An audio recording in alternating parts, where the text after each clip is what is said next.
بسم اللہ الرحمن الرحیم۔ مسند امام احمد بن حنبل میں ہے، آقا کریم صلی اللہ علیہ وسلم نے ارشاد فرمایا، معراج کی رات کو میں نے کچھ لوگوں کو دیکھا کہ ان کے ہونٹ آگ کی کینچیوں سے کاٹے جا رہے تھے۔ میں نے پوچھا کہ یہ کون لوگ ہیں جن کے ہونٹ آگ کی کینچیوں سے کاٹے جا رہے ہیں؟ تو بتایا گیا کہ آپ کی امت کے یہ وہ واعظ، خطیب آپ کی امت کے وہ واعظ، خطیب اور عالم ہیں جو لوگوں کو بھلائی سکھاتے تھے اور خود اس پہ عمل نہیں کرتے تھے۔ غور فرمائیے، بے عمل واعظوں، خطیبوں اور علماء کی کتنی بڑی سزا جو ہے وہ رکھی گئی ہے کہ جو خود عمل نہ کریں، دوسروں کو نصیحتیں کرتے رہیں، دوسروں کی اصلاح کرنے کی کوشش کریں، تو خود عمل نہ کرنے کی وجہ سے ان کے ساتھ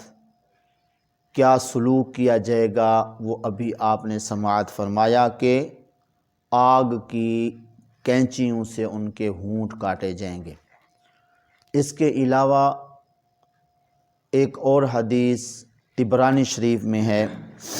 آقا کریم صلی اللہ علیہ وسلم نے ارشاد فرمایا، جو کسی کو کسی قول یا فعل کی طرف دعوت دے اور خود اس فعل یا قول پر عمل نہیں کرتا، وہ اللہ تعالیٰ کی ناراضگی میں رہتا ہے جب تک وہ کام اور وہ بات خود نہ اپنا لے۔ تو اس حدیث پاک سے معلوم ہوا کسی آدمی کا دوسروں کو نیکی کا حکم دیتے رہنا اور برائی سے روکنا اور خود جو ہے عمل نہ کرنا، یہ اتنا برا عمل ہے کہ اللہ تعالیٰ ایسے آدمی پر ناراض رہتا ہے۔ تو جس پر اللہ تبارک و تعالیٰ ناراض رہے اس کی نہ دنیا میں عزت ہوتی ہے نہ آخرت میں۔ تو اس لیے کوشش کرنی چاہیے کہ جو کام کسی کو کرنے کے لیے کہیں تو خود بھی اس پہ ضرور عمل کریں، بشرطے کہ کام نیکی کا ہو۔ تو نیکی کا کام کرنے کے لیے کسی کو کہنا ہے تو خود بھی اس پہ عمل کریں۔ اور اس کی ایک صورت یہ ہے، یعنی کہ دنیا میں بے عمل انسان کی عزت نہ ہونے کی مثال ایک یہ بھی ہے کہ جب وہ اپنی اولاد کو کہتا ہے یا اپنے گھر کے کسی فرد کو کہتا ہے کہ یہ تم نیکی کرو، تو آگے وہ بول پڑتے ہیں تو کہ تم خود تو کرتے نہیں ہو، ہمیں کہتے ہو۔ تو اس لیے یہ بھی گھر کے اندر بندے کے لیے ایک بہت بڑی پریشانی کا باعث ہے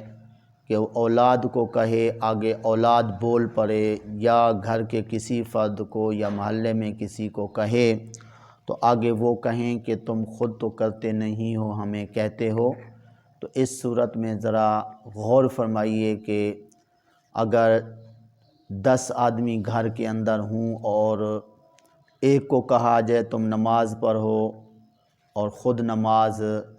نہیں پڑھتے، اور دوسروں کو کہو کہ قرآن پاک کی تم تلاوت کرو اور خود تلاوت کرتے نہیں، تو اس طرح اگر جواب ملے کہ تم خود تو کرتے نہیں ہو، ہمیں کہتے ہو، تو کتنی ذلت و رسوائی کا باعث ہوگا۔ تو اس لیے کوشش کرنی چاہیے کہ جو کام نیکی کا خود کرتے ہیں وہ دوسروں کو کہیں،